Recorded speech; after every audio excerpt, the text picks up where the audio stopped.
Dikampanyekan keselamatan, Yayasan AHM resmikan Safety Riding Lab, pusat wahana belajar keselamatan berkendara, dan melakukan penghijauan di kawasan Danau Toba. Sebagai komitmen dalam mengampanyekan keselamatan berkendara, Yayasan Astra Honda Motor atau AHM meresmikan Safety Riding Lab yang ketiga di SMK Panca Abadi Bangsa atau PABA di Kota Binjai, Sumatera Utara. Lab ini sebagai wujud nyata Yayasan AHM dalam menyinergikan peran Duta Keselamatan Berkendara yang merupakan siswa-siswi SMK PABA Binjai yang dibina oleh PT Astra Honda Motor. Lab ini terbagi menjadi 3 zona, yakni zona audiovisual, zona simulasi, dan zona praktik yang bertujuan untuk memudahkan siswa dalam memahami tentang keselamatan berkendara. Selain meresmikan Safety Riding Lab, Yayasan AHM juga melakukan peninjauan lab kultur jaringan dan lab mekanik yang ada di sekolah SMK PABA Binjai.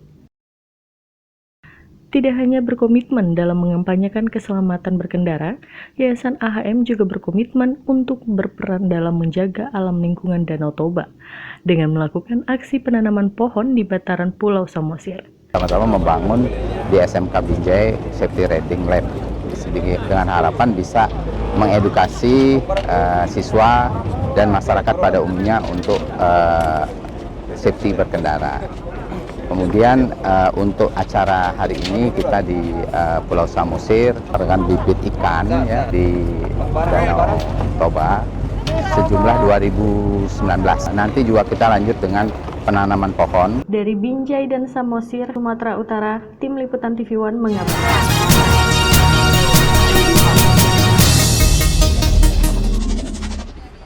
Dinas Perhubungan Provinsi Sumatera Utara melakukan sosialisasi KPS Kepala Pengemudi Taksi Online di kawasan pusat perbelanjaan mal dan plaza yang ada di Kota Medan.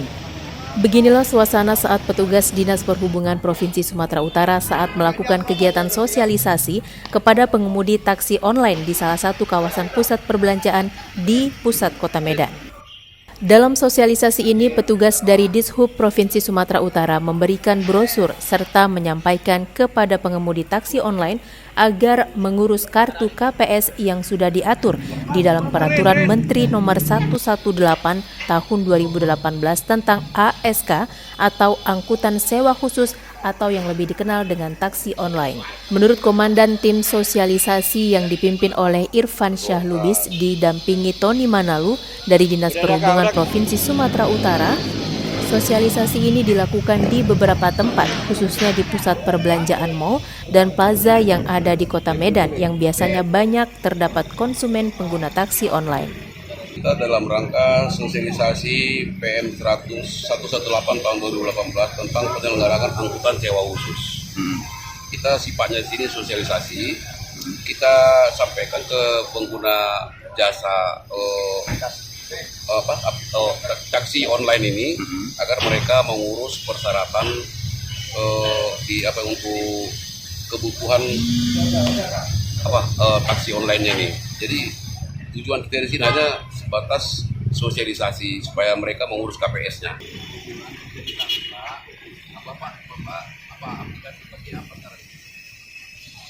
Dari Medan, Sumatera Utara, Irfan, TV One mengabarkan. Nama Bapak? Roni.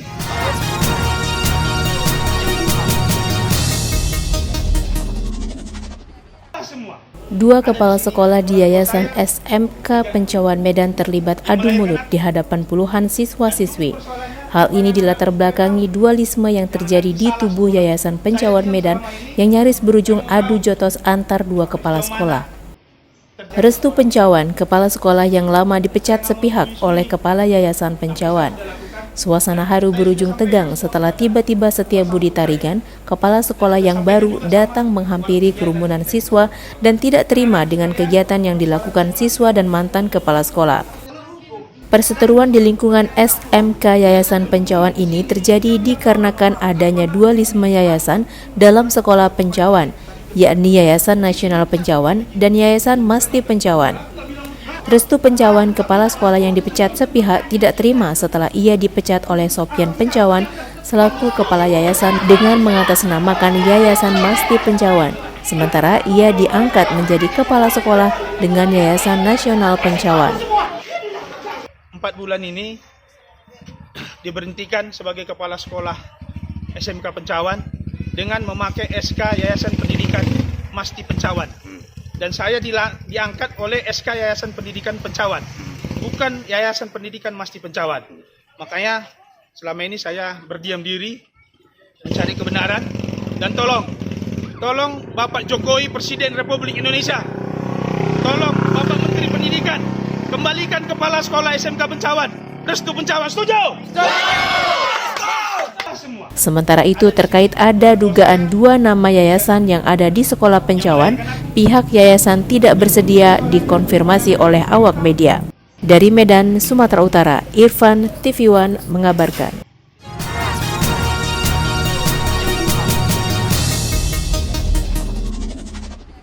IKA UISU Universitas Pertanian melaksanakan seminar perkebunan kelapa sawit dalam memperingati Milad Kampus Pertanian UISU.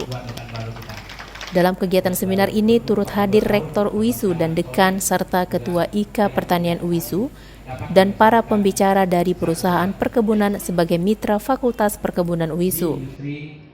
Memperingati Milad Universitas Islam Sumatera Utara, IKA UISU dan mahasiswa Fakultas Pertanian UISU menggelar seminar peningkatan komoditas perkebunan kelapa sawit di Sumatera Utara yang dilaksanakan di Aula Gedung Rektor Universitas di Jalan Sisingamangaraja, Kota Medan. Dalam kegiatan seminar ini turut dihadiri Rektor UISU dan para dekan Fakultas Pertanian serta Ketua IKA Fakultas Pertanian UISU. Selain itu, seminar yang digelar 1 hari ini melibatkan para pembicara dari perusahaan perkebunan sawit dari BUMN dan perkebunan swasta sebagai mitra Fakultas Perkebunan UISU. Kedepannya, peserta seminar dan mahasiswa-mahasiswa yang mengikuti seminar ini diharapkan mendapatkan ilmu yang bermanfaat yang bisa digunakannya kelak di dunia pekerjaan. Kemudian juga kami berharap panggilkan narasumber yang pertama, yaitu dari akan kami buat kesimpulan di mana hasil-hasilnya Gabungan Pengusaha Kelapa Sawit Indonesia, Bapak Muhammad sumbangkan pemikiran kita kepada pemerintah daerah. Sebenarnya Sumatera Utara ini barometer awal untuk tanaman kelapa sawit di Indonesia ini dan Sumatera Utara. Tapi saat ini karena sudah 3 generasi produktivitasnya agak sedikit turun. Tapi ke depannya nanti kita mau Sumatera Utara ini jadi barometer. Dari Medan, Sumatera Utara, Irfan, TV One mengabarkan.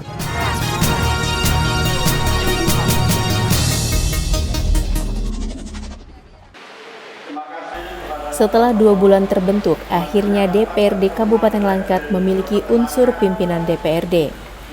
DPRD Kabupaten Langkat menggelar rapat paripurna istimewa pelantikan unsur pimpinan DPRD Langkat masa bakti 2019 hingga 2024. Unsur pimpinan yang dilantik yakni Ketua DPRD Langkat Suri Alam dari Partai Golkar dan 3 orang wakil Ketua DPRD Langkat yakni Doni Seta dari Partai Gerindra, Ralin Sinulinga dari Partai PDI Perjuangan dan Antoni dari Partai PAN. Sebelum dilantik, Sekretaris DPRD Langkat Basrah Pardomuan membacakan surat keputusan Gubernur Sumatera Utara tentang pengangkatan unsur pimpinan DPRD Langkat.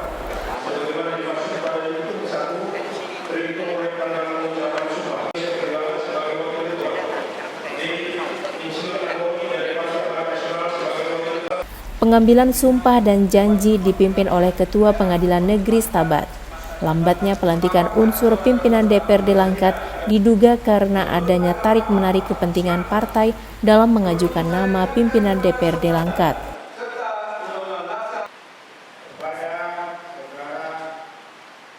Sementara itu, Bupati Langkat TR Peranginangin berharap dengan terbentuknya unsur pimpinan di DPRD Langkat dapat bersinergi dengan pemerintah kabupaten dalam pembangunan.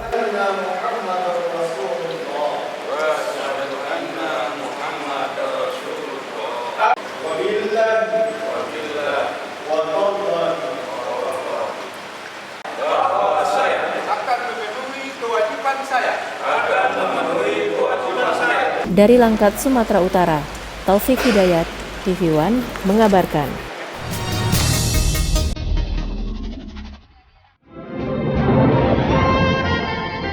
Pengalaman membuat semua menjadi mungkin. Harapan yang membuatnya bekerja dan kasih menjadikan indah. Semoga kita mendapatkan ketiganya selama Natal 25 Desember 2019 dan Tahun Baru 1 Januari 2020 bagi kita semua. Dua anak cukup, bahagia, sejahtera.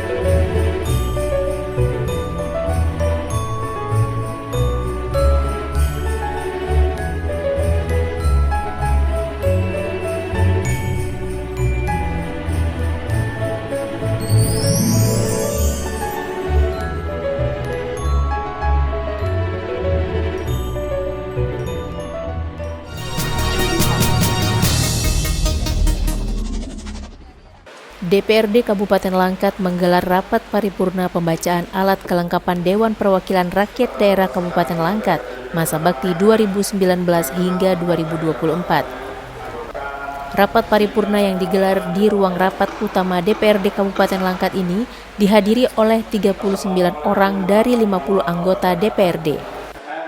Rapat ini juga dihadiri oleh Wakil Bupati Langkat Syah Afandin. Dalam kesempatan tersebut, Sekretaris DPRD Kabupaten Langkat, Basrah Pardomuan membacakan alat kelengkapan Dewan yang telah disahkan sebelumnya. Alat kelengkapan Dewan tersebut antara lain unsur pimpinan DPRD, komisi-komisi, badan kehormatan Dewan, badan anggaran, dan badan musyawarah, serta badan legislasi.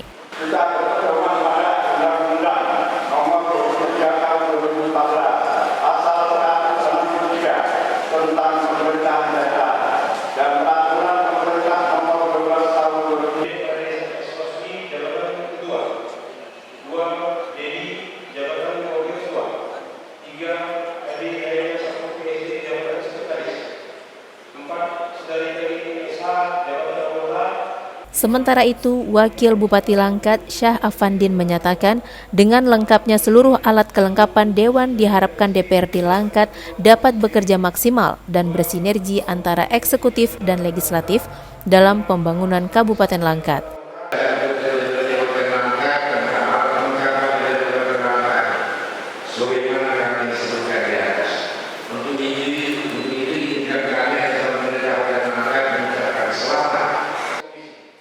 Dari Langkat, Sumatera Utara, Taufik Hidayat, TV One mengabarkan.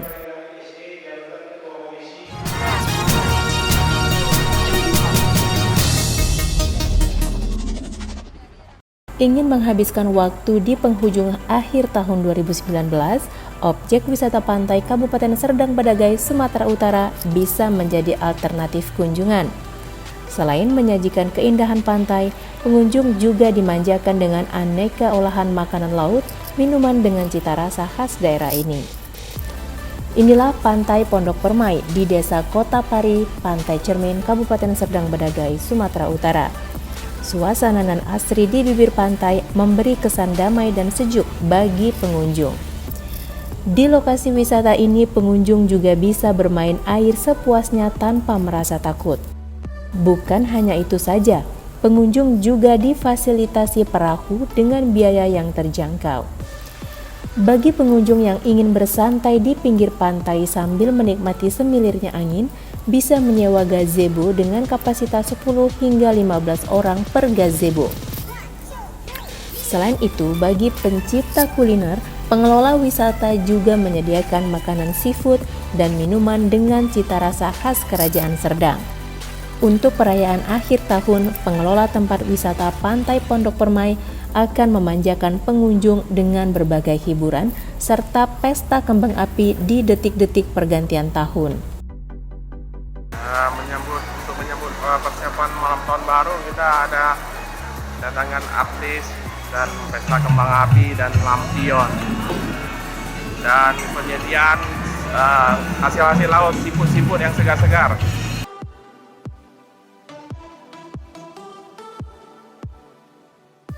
Dari Serdang Bedagai, Sumatera Utara, tim TV One mengabarkan.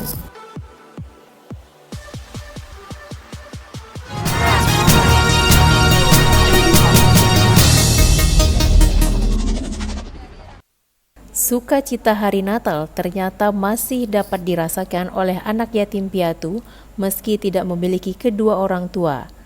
Natal bersama anak panti asuhan tersebut digelar oleh salah satu organisasi advokat di Kota Medan, Sumatera Utara.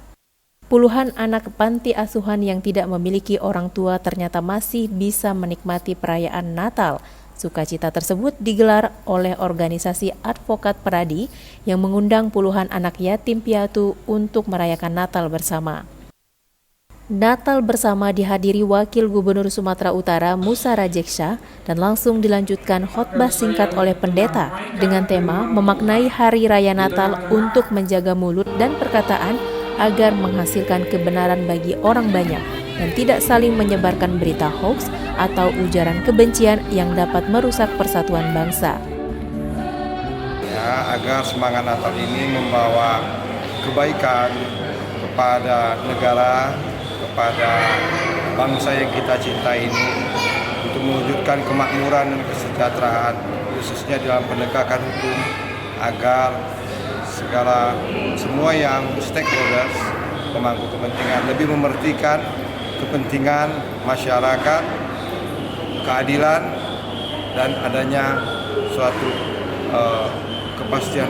Kadang orang merasa masyarakat bahwa keadilan itu hanya berpihak kepada golongan tertentu, demikian juga kebenaran. Bahkan ada dilemanya, katanya keadilan itu tidak berpihak kepada orang miskin. Dari Medan, Sumatera Utara, tim TV One mengabarkan.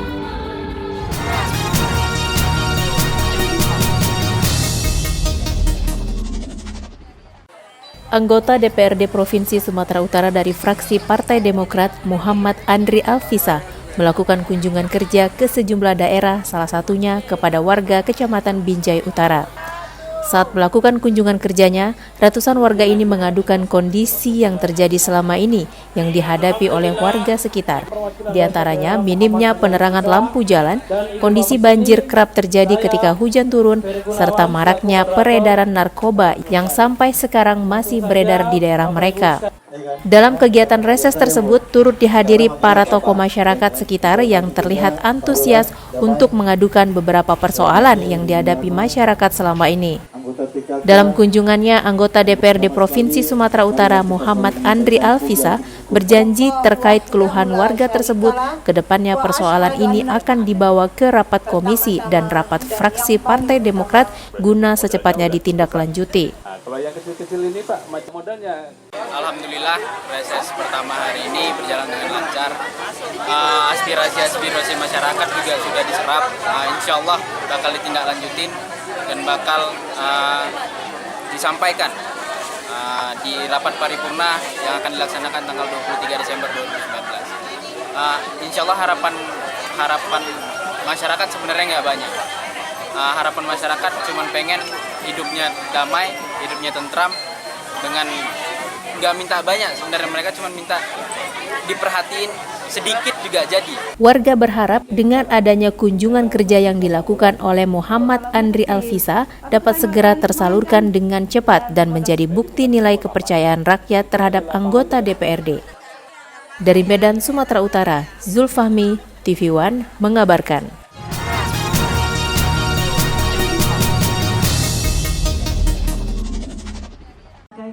Nyaris terlupakan bahkan tidak terurus, pemerintah Kabupaten Batubara memugar kembali situs peninggalan Jepang di kawasan bibir Selat Malaka, Pantai Tanjung Tiram, Desa Perpuk. Lokasi ini memiliki sejarah jajahan Jepang, bahkan masih terlihat benteng tentara Jepang yang dibangun era Perang Dunia Kedua 1942.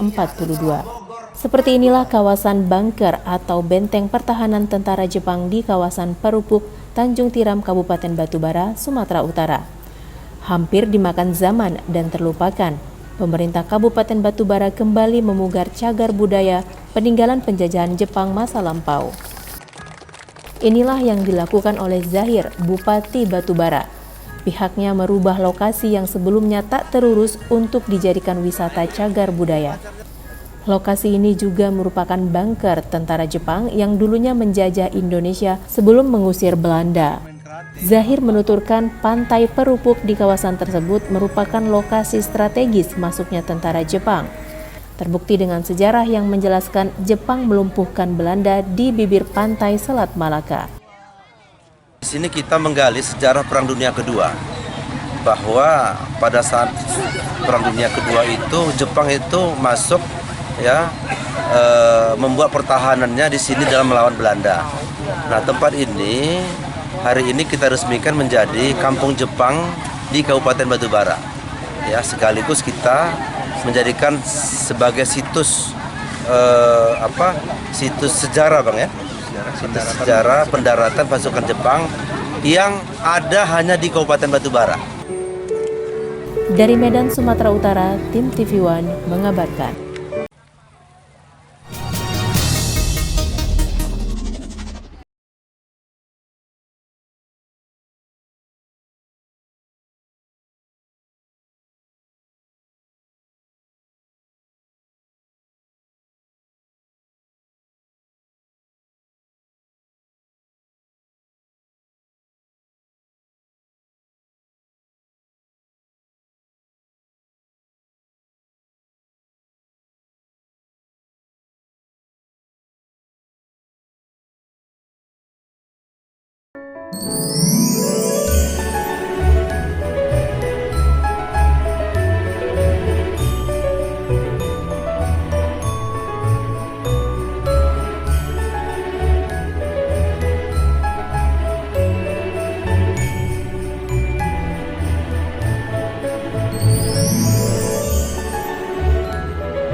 Warga Langkat dan LSM Formapera berunjuk rasa di kantor Kementerian PUPR Dirjen Bina Marga BBPJN Wilayah 2 Medan. Dalam aksinya, massa meminta BBPJN Wilayah 2 Medan bisa serius dalam membangun jembatan Sewampu yang tak kunjung selesai. Massa juga meminta pejabat di balai terkait bertanggung jawab atas adanya dugaan barang material jembatan yang hilang. Dengan membawa spanduk dan poster, puluhan warga Langkat dan LSM Formapera atau Forum Masyarakat Pemantau Negara mendatangi kantor Balai Besar Pelaksanaan Jalan Nasional Wilayah 2 Medan di Jalan Sakti Lubis nomor 1. LSM Formapera menduga adanya praktek korupsi dalam pembangunan jembatan Sewampu dari mulai anggaran pertama yang diduga melibatkan pejabat sebelumnya di BBPJN Wilayah 2 Medan, yang mengakibatkan pembangunan jembatan ini tidak juga selesai. Padahal waktu kontrak pengerjaan proyek hampir habis.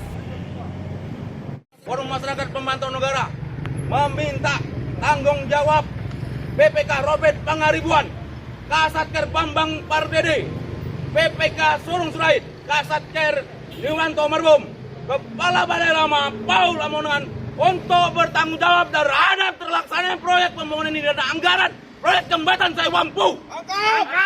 Kami juga minta mereka tanggung jawab terhadap hilangnya aset negara yang berjuta ratusan juta. Mana tanggung jawab kalian? Jangan kalian membohongi rakyat. Selama jalannya aksi, pejabat di lingkungan BBPJN Wilayah 2 Medan tidak bersedia menemui massa. Massa pun mengancam akan melakukan aksi yang sama dengan jumlah massa yang lebih banyak. Dari Medan, tim TV One mengabarkan.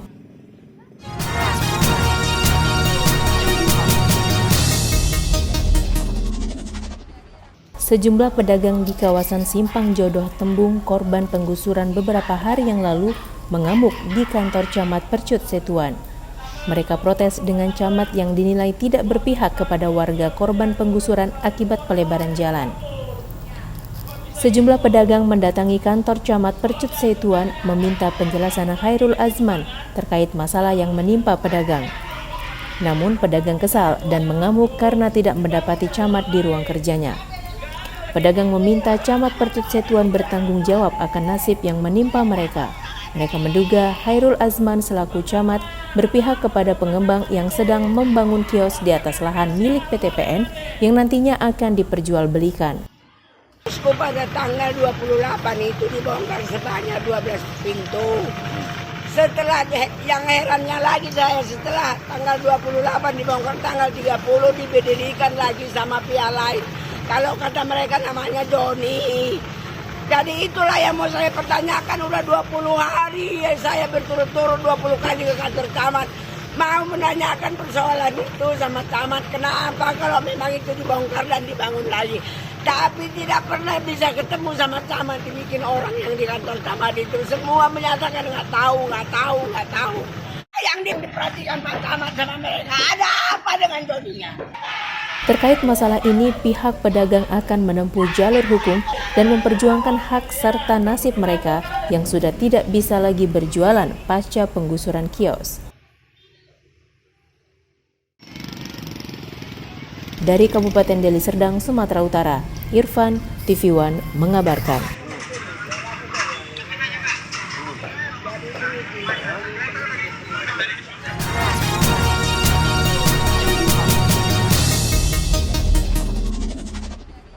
Perusahaan milik Yami Temate Lauli, putra Menkumham Republik Indonesia Yasona Lauli, menggandeng developer asal Kota Medan Samera Propertindo. Keduanya sepakat mendirikan anak perusahaan dengan bendera PT Samera Kanijaya untuk mengembangkan kawasan perumahan bernama Sam City di kawasan Marendal, Medan. Hal ini disepakati melalui MOU yang dilakukan Ketua Samera Propertindo Adi Ming E dengan Presiden Direktur PT Kanijaya Sentosa Yami Tema Tirta Jaya Lauli Kamis siang di Hotel Santika Premier Diandra, Medan. Di awal proyek, pihaknya akan membangun dan memasarkan 177 unit rumah dengan harga 250 jutaan.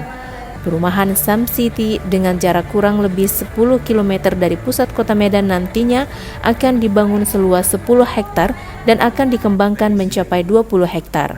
Kita punya customer base yang cukup kuat, kita sudah pernah menjalani proyek-proyek seperti ini beberapa kali, jadi kita sangat optimis walaupun katanya pasarnya sedikit ini, tapi kalau untuk pasar 300-an itu masih sangat besar.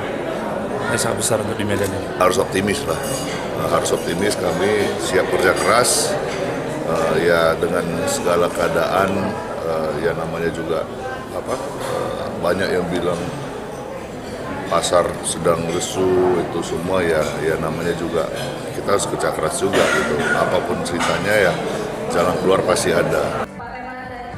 Selain Sam City, Samera Propertindo juga tengah mempersiapkan 2 proyek hunian mewah dan apartemen bernama D Samera sebanyak 100 unit pada tahun 2020 mendatang. Dari Medan, Sumatera Utara, Ahmid Al-Yauzar, TV One mengabarkan.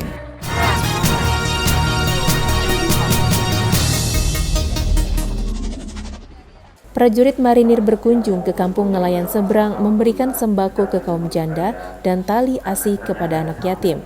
Kedatangan Danyon Marhanlan I Belawan beserta rombongan disambut baik oleh Ketua BKM Baitul Rahman serta masyarakat. Melalui kegiatan ini, marinir berharap bisa memberikan hal positif bagi masyarakat nelayan. Sehingga dengan melihat potensi yang ada, dulu pernah menghadirkan atlet yang ada di kampung nelayan, sehingga kebetulan kami marinir melihat potensi yang cukup besar.